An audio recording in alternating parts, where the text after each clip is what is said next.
नमस्कार विद्यार्थी मित्रांनो, सर्वांसाठी शुभ प्रभात. मी आहे प्राध्यापक Ganpat उगडे.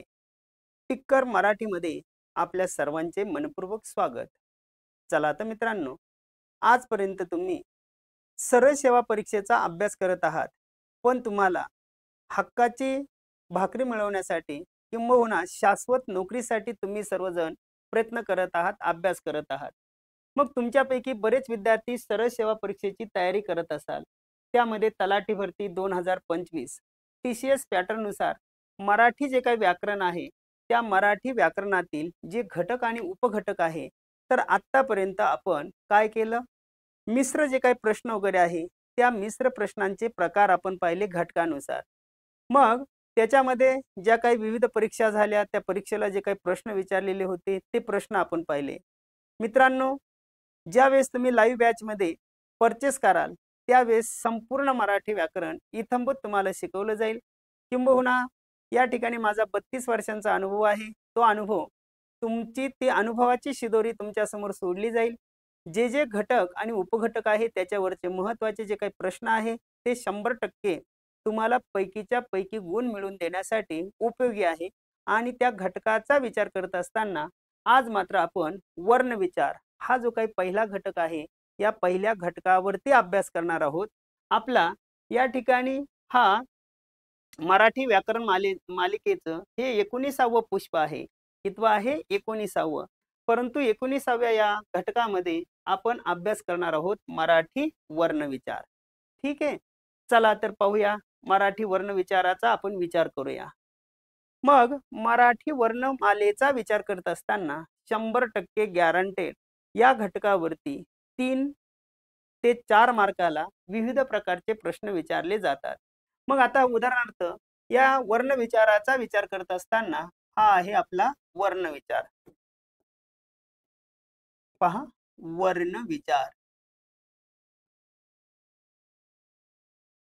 वर्णविचारावरती previous year question. Previous year question यावरती काय प्रश्न विचारले जातील? प्रश्न असा आहे, उत्तर तुम्हाला द्यायचंय. मराठी वर्णमालेत मूळ स्वरांची संख्या किती? मूळ स्वरांची संख्या किती आहे? मूळ स्वरांची संख्या किती आहे? संख्या किती?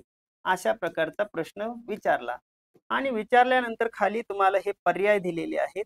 मग पर्यायाच्या संदर्भात विचार करत असताना ए पर्याय दिला की मग इथं 14 पर्याय काय दिला? 14 आहेत. बी पर्याय या ठिकाणी दिला काय? 12 आहेत. सी पर्याय दिला 5 आहे आणि डी पर्याय दिला 3 आहे. आता या प्रश्नांची अचूक उत्तराची तुम्हाला निवड करायची आहे. मग अचूक उत्तराची निवड करत असताना तुमच्यापैकी काही जण म्हणतील सर 14 आहे, काही जण म्हणतील 12 आहे, काहींचं उत्तर असेल 3, काहींचं उत्तर असेल 5. पण योग्य उत्तराचा जर विचार वगैरे केला तर या उत्तराचा विचार करत असताना काय वाटतं? अंदाजे सांगा बरं तुम्हाला काय वाटतं? काय असावं उत्तर? तर या उत्तरामध्ये 14 उत्तर चुकीचं आहे, 12 उत्तर चुकीचं आहे, इथं उत्तर आहे 5. 5 का? तर इंग्रजीमध्ये जसं आपण ए आय ओ यू म्हणतो, तशा पद्धतीने मराठी भाषेमध्ये अ, ई, उ, रू आणि लू हे मराठी भाषेतील 5 काय आहे रे? मूळ स्वर आहे. काय आहे हे? मूळ स्वर. आता हे मूळ स्वर कसे, का, याच्या पाठीमागचं कारण कोणतं आहे, हे मी शिकवताना डिटेल तुम्हाला शिकवणार आहे. परत तुम्हाला प्रश्न काय विचारला जाईल पहा. प्रश्न असा विचारला की या ठिकाणी तुम्हाला विचारलं, प्रश्नच विचारला की हत्ती या शब्दाचे उच्चार स्थान सांगा. उच्चार स्थान सांगा. अशा प्रकारचा उच्चार स्थान ओळखा. अशा प्रकारचा प्रश्न परीक्षेला विचारला. आणि खाली काय दिले? खाली तुम्हाला पर्याय दिले. ए हे तालव्य आहे, या ठिकाणी हा भाग दिला कंठ आहे, सी भाग दिला दंती आहे आणि डी भाग दिला की हे ओष्ठ आहे, ओष्ठ. आता तुम्हाला योग्य उत्तराची निवड करायची आहे. मग या योग्य उत्तराची निवड करत असताना मित्रांनो, बरेच विद्यार्थी यांना माहित नसतं की हत्ती हा जो शब्द आहे ना, याच्यातलं पहिलं अक्षर ओळखायचं असतं. आता पहिलं अक्षर कोणतं आहे रे? ह. तर ह चा उच्चार कशामधून येतो? तो कंठामधून येतो, कंठामधून येतो हत्ती. हत्ती ह हे ह हे जे काही अक्षर आहे याचं काय आहे? कंठ आहे, कंठ. आणि म्हणून याचं उत्तर काय आहे? कंठ. हत्ती कंठामधून येतो. कारण क च ट त प याच्यामध्ये क ख ग घ वाङ्मयाचा ड आणि ह हे कंठामध्ये येतात. पण तसंच का? तर हे भाषा अभ्यासकांनी ठरवलेलं आहे आणि म्हणून हत्तीचं उच्चारस्थान कंठ आहे. मग यासारखे एक ना अनेक प्रश्न परीक्षेला विचारले जातात आणि या प्रश्नांची उत्तरे येण्यासाठी आता आपण इथं पाहत आहोत मराठी भाषेतील वर्णविचार. ठीक आहे. चला आता आपल्याला पुढे जायचं आहे. आता पुढे जात असताना वर्णविचारामध्ये तुम्हाला लक्षात घ्यायचं आहे की इथं पहा बरं का, मानवाच्या तोंडावाटे असंख्य ध्वनी बाहेर पडतात. त्यातील ठराविक ध्वनींचीच भाषा बनत असते. ध्वनींना ध्वनी चिन्ह दिले किंवा ध्वनींची जी काही रूपं आहे त्याला अक्षरे म्हणतात. मग अनेक अक्षरे ठराविक क्रमाने एकत्र आली की अर्थपूर्ण शब्द तयार होतो. अर्थपूर्ण शब्द समूहाला वाक्य म्हणतात. वाक्यामध्ये असतात शब्द, शब्दामध्ये असतात वर्ण, वर्णामध्ये असतात मूलध्वनी. आता लक्षात घ्या बरं का मी काय सांगतो ते. वर्ण विचार. मानवाच्या तोंडावाटे असंख्य ध्वनी बाहेर पडतात. त्यातील ठराविक ध्वनींचीच भाषा बनत असते. ध्वनींना ध्वनी चिन्ह दिले की त्याचं अक्षरामध्ये रूपांतर होतं. म्हणजे ध्वनींची रूपे किंवा किंवा ध्वनींची चिन्हे, ध्वनींची ध्वनींची चिन्हे म्हणजे काय रे? म्हणजे अक्षरे होय. काय? अक्षरे होय. परीक्षेला प्रश्न विचारलेला आहे बरं का. ध्वनींची रूपं किंवा ध्वनींची चिन्ह म्हणजे काय? तर त्यांना अक्षरे म्हणतात. आणि अक्षरे ही पूर्ण उच्चाराची असतात. कशी असतात? पूर्ण उच्चाराची. अक्षरे ही पूर्ण उच्चाराची असतात. लक्षात येते ना? अक्षरे काय असतात? पूर्ण उच्चाराची असतात. आणि अक्षरे म्हणजे आपल्या आवाजाच्या खुणा बरं का. अक्षरे हे आपल्या आवाजाच्या खुणा असतात. आपल्या आवाजाच्या आवाजाच्या खुणा असतात. आणि ही जी काही अक्षरे आहेत, ही अक्षरे कधीही नष्ट होऊ शकत नाही. अक्षर याचा अर्थ कधीही नाश न पावणारे, कधीही कधीही नाश न पावणारे. ते कधीही नाश पावू शकत नाही. मग आता लक्षात ठेवा, मानवाच्या तोंडावाटे असंख्य ध्वनी बाहेर पडतात. त्या ध्वनींना ध्वनी चिन्ह दिली किंवा ध्वनीची रूपे म्हणजे अक्षरे. अक्षरे ही पूर्ण उच्चाराची असतात आणि अक्षरे म्हणजे आपल्या आवाजाच्या खुणा. ठीक आहे. आता याचा विचार जर केला तर हा विचार करत असताना इथं तुम्हाला लक्षात घ्यायचं आहे ते म्हणजे असं की मानवाच्या तोंडावाटे निघणाऱ्या मूलध्वनींना, मूलध्वनींना काय म्हणायचं? वर्ण. अनेक वर्ण ठराविक क्रमाने एकत्र आले की अर्थपूर्ण शब्द तयार होतो. अर्थपूर्ण शब्द तयार होतो याचा अर्थ दबक म्हटल्यानंतर लक्षात येत नाही, पण आपल्याला म्हणावं लागतं बदक. बरोबर आहे ना? रकवत म्हटल्यानंतर लक्षात येत नाही, आपल्याला म्हणावं लागतं करवत. बरोबर? आणि म्हणजेच वर्णांना ठराविक क्रम दिला की अर्थपूर्ण काय तयार होतो रे? शब्द तयार होतो. अर्थपूर्ण शब्द तयार होतो. आणि मग अनेक शब्द ठराविक क्रमाने एकत्र आल्यास काय तयार होतं रे? वाक्य तयार होतं. आता मी जर म्हटलं जड, समीर, जड समीर गेला आज दप्तर घेऊन शाळेत लवकर, लवकर. असं जर म्हटलं तर समोरच्या व्यक्तीला काही समजेल का रे? नाही. मग काय म्हणावं लागेल आपल्याला? असं म्हणावं लागेल. पहा काय म्हणावं लागेल? आज, समीर, जड, जड, दप्तर, घेऊन, लवकर, शाळेत गेला. पहा, शब्द हे कसे जरी लिहिले ना तरी वाक्य बनत नाही. त्याला ठराविक क्रमच द्यावा लागतो, तरच त्याचं वाक्य तयार होतं. मग काय लक्षात आलं तुमच्या? तर लक्षात आलं तुमच्या असं. पहा, लक्षात काय आलं रे? मानवाच्या तोंडावाटे असंख्य ध्वनी बाहेर पडतात. त्यातील मानवाच्या तोंडावाटे निघणाऱ्या मूलध्वनींना वर्ण म्हणतात. अनेक वर्ण ठराविक क्रमाने एकत्र आले की अर्थपूर्ण शब्द तयार होतो. अर्थपूर्ण शब्द समूहाला वाक्य म्हणतात. 2, 4, 5, 6 वाक्य एकत्र आले परिच्छेद तयार होतो. 2, 4 परिच्छेद एकत्र आले लेख उतारा तयार होतो. 2, 4 उतारे एकत्र आले लेख तयार होतो. अनेक लेख एकत्र आले पुस्तक तयार होतं. मग इथं चढत्या क्रमानुसार जर पाहिलं तर म्हणजेच उतरता आणि चढता क्रम. तर इथं लक्षात घ्या, पुस्तकामध्ये काय असतात? लेख, लेखामध्ये उतारा, उतार्यामध्ये परिच्छेद, परिच्छेदामध्ये वाक्य, वाक्यामध्ये शब्द, शब्दामध्ये वर्ण, वर्णामध्ये ध्वनी. परत एकदा, पुस्तकामध्ये लेख असतात, लेखामध्ये उतारे असतात, उतार्यामध्ये परिच्छेद, परिच्छेदामध्ये वाक्य, वाक्यामध्ये शब्द, शब्दामध्ये वर्ण आणि वर्णामध्ये काय असतं? ध्वनी वगैरे असतात. तर अशा पद्धतीने भाषेचा हा एक क्रम वगैरे दर्शवला जातो.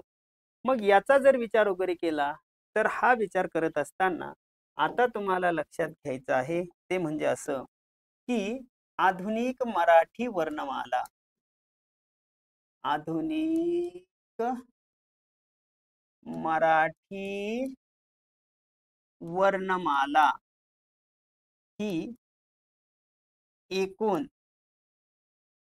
52 वर्णांची आहे. आधुनिक मराठी वर्णमाला ही एकूण किती वर्णांची आहे? 52 वर्णांची आहे. किती वर्णांची रे? 52. 52 वर्णांची आहे. याच्या पाठीमागचं कारण काय? तर त्याचं कारण आहे कारण 6 नोव्हेंबर याचं कारण आहे 6 नोव्हेंबर 2009 रोजी महाराष्ट्र शासनाने महाराष्ट्र शासनाने काय केलं? महाराष्ट्र शासनाने इथं तुम्हाला लक्षात घ्यायचं आहे की महाराष्ट्र शासनाने ए आणि अ या 2 आदत्त स्वरांचा स्वीकार केला. आदत्त स्वरांचा स्वीकार केला. या आदत्त स्वरांचा स्वीकार केला आणि त्याचा पाठपुरावा भाषा अभ्यासक, त्याचा पाठपुरावा भाषा अभ्यासक डॉक्टर अरविंद, भाषा अभ्यासक डॉक्टर अरविंद मंगळूरकर यांनी केला. भाषा अभ्यासक डॉक्टर अरविंद मंगळूरकर यांनी केला. लक्षात येतं ना? हे शब्द फक्त इंग्रजी शब्दापुरते मर्यादित आहे. हे जे आहे ना, हे स्वर फक्त इंग्रजी शब्दापुरते मर्यादित आहे. इंग्रजी शब्द. आता इंग्रजी शब्द कसं? Ambulance, imbue. आता ॲम्ब्युलन्स म्हटलेलं आहे, ॲम्ब्युलन्स. बरोबर आहे ना? पुढे काय? Oxygen, gas, doctor. या पुरते हे शब्द काय आहे? मर्यादित आहे. आणि म्हणून आधुनिक मराठी वर्णमाला ही किती आहे? 52 वर्णांची आहे.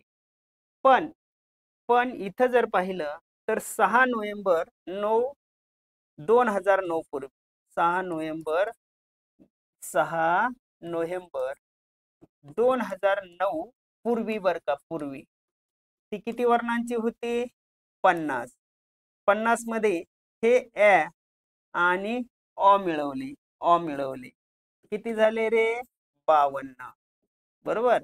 आणि त्याच्या अगोदर पारंपरिक प्राचीन साहित्यानुसार 48 होती. त्या 48 मध्ये क्ष आणि ज्ञ मिळवले, किती झाले रे? 50. आता लक्षात ठेवा, पारंपरिक प्राचीन साहित्यानुसार मराठी वर्णमाला ही एकूण 48 वर्णांची होती. त्याच्यामध्ये म पा सबनीस यांनी 2 आणले, 50 झाले. या 50 मध्ये अ आणि अ मिळवले, किती झाले? 52. म्हणून आधुनिक मराठी वर्णमाला ही एकूण किती वर्णांची आहे रे? 52 वर्णांची आहे. ठेवा लक्षात, पहा, विचार करा. मित्रांनो, जे तुम्हाला शिकवलं जाईल ते अगदी प्रॉपर असेल, त्याच्यामध्ये कोणत्याही प्रकारची काटकसर नसेल.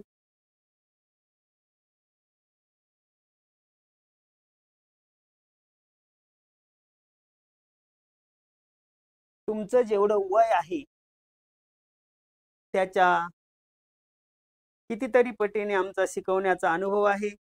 आजपर्यंत हजारो विद्यार्थ्यांना स्वतःची हक्काची, माना सन्मानाची, प्रतिष्ठेची भाकरी मिळालेली आहे. आजही आजूबाजूच्या विविध कार्यालयामध्ये ते सर्व्हिस करतात, म्हणून हे तुम्हाला लक्षात ठेवायचं आहे. आता हे जे काही 52 वर्ण आहे, तर या 52 वर्णांचं वर्गीकरण आपल्याला पाहिजे. 52 वर्णांचे वर्गीकरण, 52 वर्णांचं वर्गीकरण.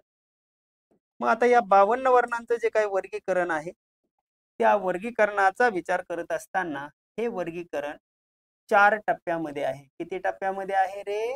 4 टप्प्यामध्ये आहे.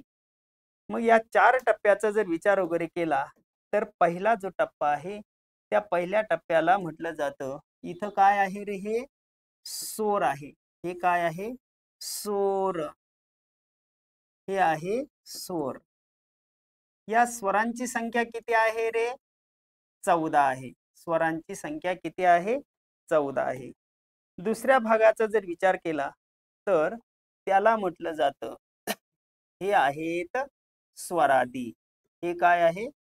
स्वरादी. या स्वरादींची संख्या किती आहे रे? 2 आहे. स्वरादींची संख्या किती आहे? 2 आहे. तिसरा जो काही प्रकार वगैरे आहे, त्या तिसऱ्या प्रकाराचा विचार करत असताना ते काय आहेत? तर ते आहेत, या ठिकाणी त्याला म्हटलं जातं व्यंजने. या व्यंजनांच्या संदर्भात विचार करत असताना त्यांची संख्या किती आहे रे? 34 आहे. किती आहे ती? 34 आहे. ओके. आणि त्यानंतर त्याच्या पुढच्या भागाचा जर विचार वगैरे केला, तर तो जो चौथा प्रकार आहे, त्या चौथ्या प्रकाराला म्हटलं जातं, काय आहे ते? विशेष संयुक्त व्यंजने. विशेष संयुक्त व्यंजने. या विशेष संयुक्त व्यंजनांची संख्या आहे 2. किती आहे? 2. पाहून घ्या की हे 52 वर्णांचं काय आहे रे? वर्गीकरण आहे. 52 वर्णांचं हे वर्गीकरण आहे. ठेवा लक्षात. पहा, आता लक्षात घ्यायचंय काय, हा पहिला टप्पा झाला, हा दुसरा झाला, हा तिसरा टप्पा झाला आणि हा चौथा टप्पा झाला. पाहून घ्या, आधुनिक मराठी वर्णमाला ही एकूण किती वर्णांची आहे? 52 वर्णांची आहे. त्यामध्ये 14 स्वर, 2 स्वरादी, 34 व्यंजने आणि 2 विशेष संयुक्त व्यंजने.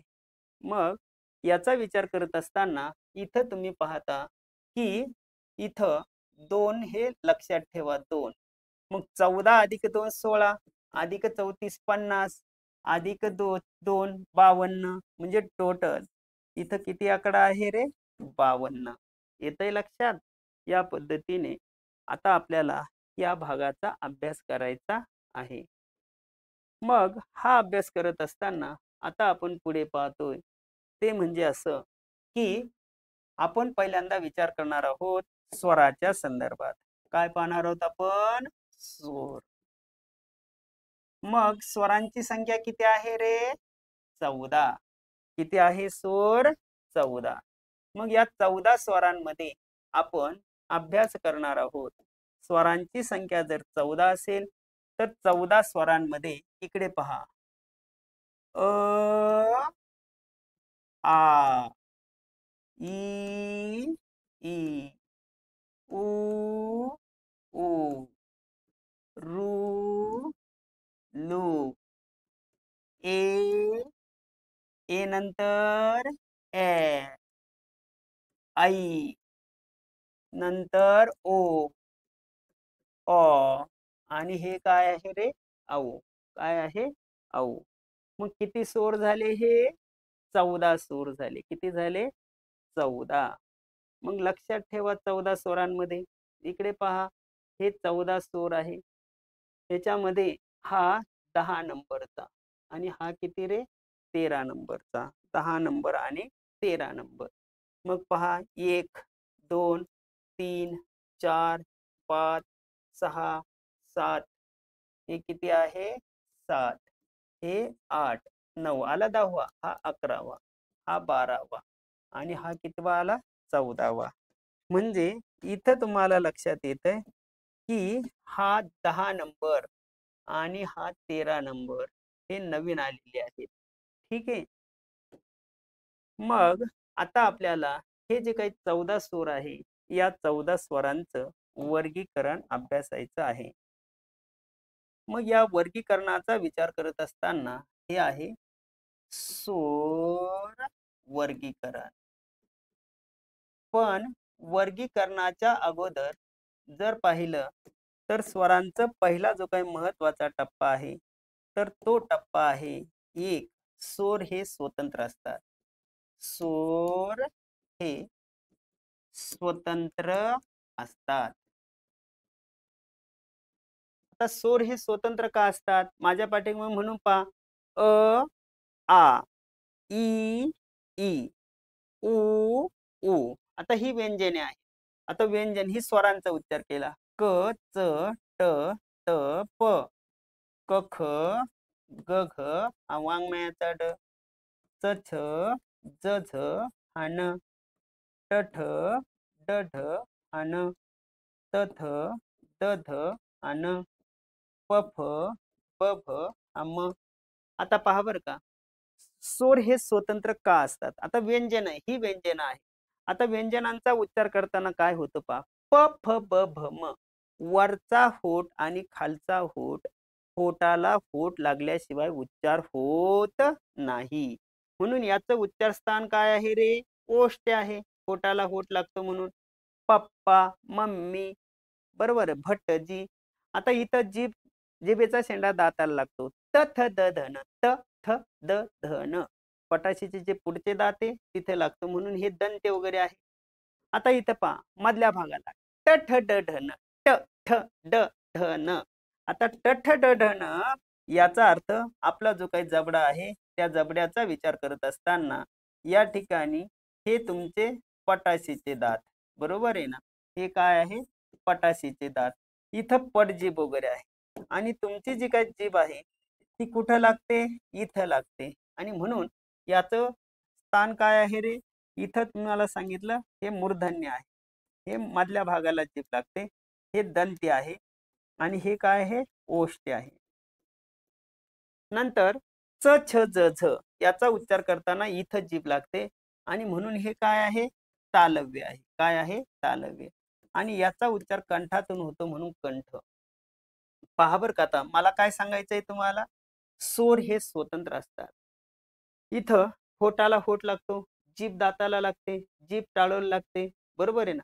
दात, होठ, टाळू, जीभ यांची हालचाल होते म्हणून व्यंजन ही परावलंबी असतात, दुसऱ्यावरती अवलंबून असतात. पण स्वर हे स्वतंत्र असतात कारण स्वरांचा उच्चार करताना हवेला कोणत्याही प्रकारचा अडथळा येत नाही. दात, होठ, टाळू यांचा सहजासहजी एकमेकांना स्पर्श होत नाही, बरोबर? जिभेची सहजासहजी हालचाल होत नाही म्हणून स्वर हे स्वतंत्र असतात. म्हणून स्वर हे स्वतंत्र असतात.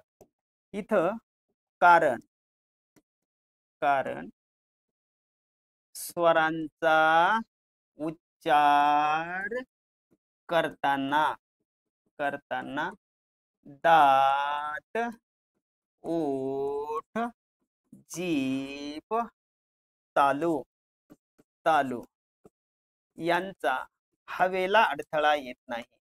हवेला अडथळा येत नाही. सहजपणे उच्चार होतो. सहजपणे काय होतो रे त्याचा? सहजपणे उच्चार होतो. सहजपणे उच्चार होतो.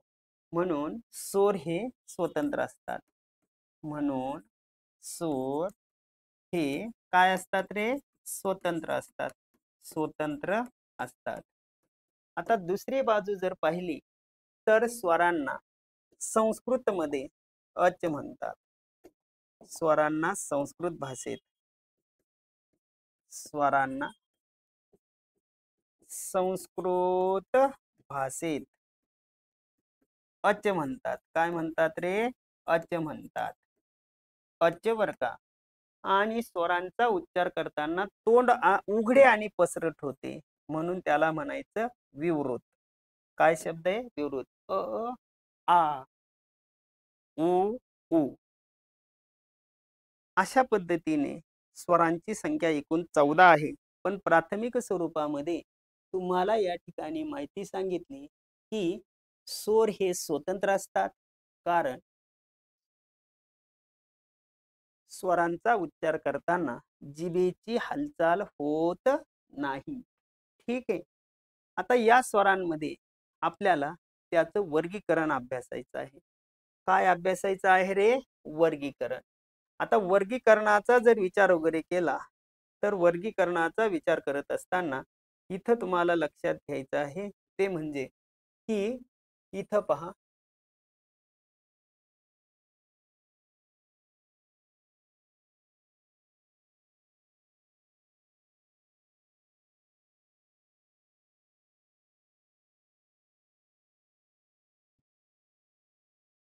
ठीक आहे.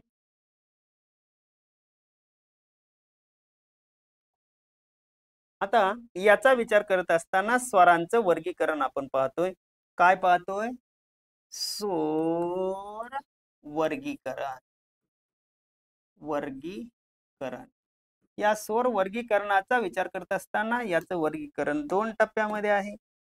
2 टप्प्याचा विचार करत असताना एक आहे ऱ्हस्व स्वर आणि दुसरं काय आहे? दीर्घ स्वर. ऱ्हस्व स्वर आणि दुसरा जो प्रकार आहे त्या दुसऱ्या प्रकाराला काय म्हटलं जातं रे? दीर्घ स्वर. ऱ्हस्व आणि दुसरा प्रकार आहे दीर्घ स्वर. एक आहे ऱ्हस्व आणि दुसरा काय आहे? दीर्घ. बरोबर. आता ऱ्हस्व आणि दीर्घ याचा विचार करत असताना इथं ज्या स्वरांचा उच्चार आखूड होतो. कसा होतो रे? अखूड होतो. प्राणवायू कमी लागतो त्याला ऱ्हस्व म्हणतात. आणि ज्या स्वरांचा उच्चार लांबट होतो, प्राणवायू त्याला जास्त खर्च होतो, त्याला काय म्हणायचं? दीर्घ म्हटलं जातं. आता ऱ्हस्व आणि दीर्घचा जर विचार वगैरे केला तर इथं पहा, अ आ ई ई उ ऊ रू त्याच्यानंतर लू आणि इथं रू लू. पहा, अ ई उ रू लू आणि इथं काय आहे? ए. इथं काय आहे? ऑ. ए आई ओ आणि आऊ.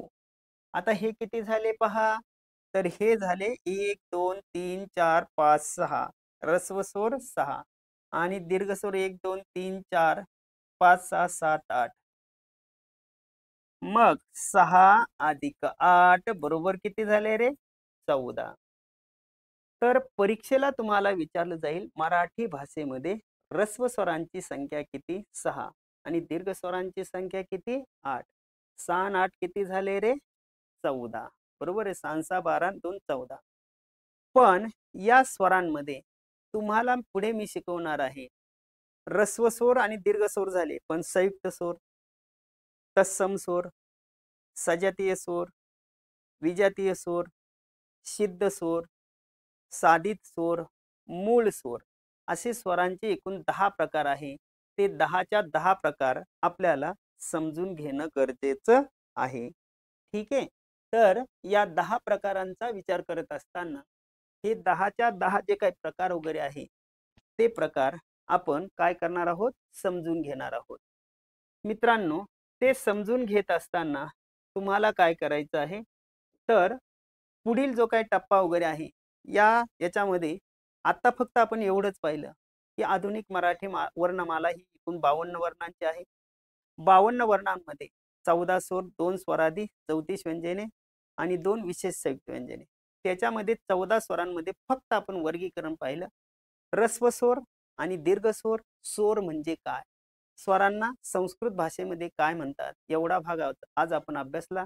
ज्यावेळेस तुम्ही लाईव्ह बॅचमध्ये येणार, त्यावेळेस स्वरांचे सविस्तर वर्गीकरण, स्वरादीचे वर्गीकरण, त्याच्यानंतर व्यंजनांचं वर्गीकरण, त्यांची उच्चारस्थाने हा सर्व भाग तुमच्यापर्यंत पोहोचवला जाईल. आजचा व्हिडिओ जर तुम्हाला आवडला असेल तर जरूर लाईक करा, शेअर करा, बेल आयकॉनला प्रेस करा. टिक्कर मराठी ॲप डाउनलोड करा. टेलिग्राम चॅनलला जरूर भेट द्या. तुमच्या कोणत्याही प्रकारच्या शंका असल्यास कधीही केव्हाही दिलेल्या क्रमांकावरती तुम्ही संपर्क साधू शकता. धन्यवाद. Happy thoughts. Take care. Thank you.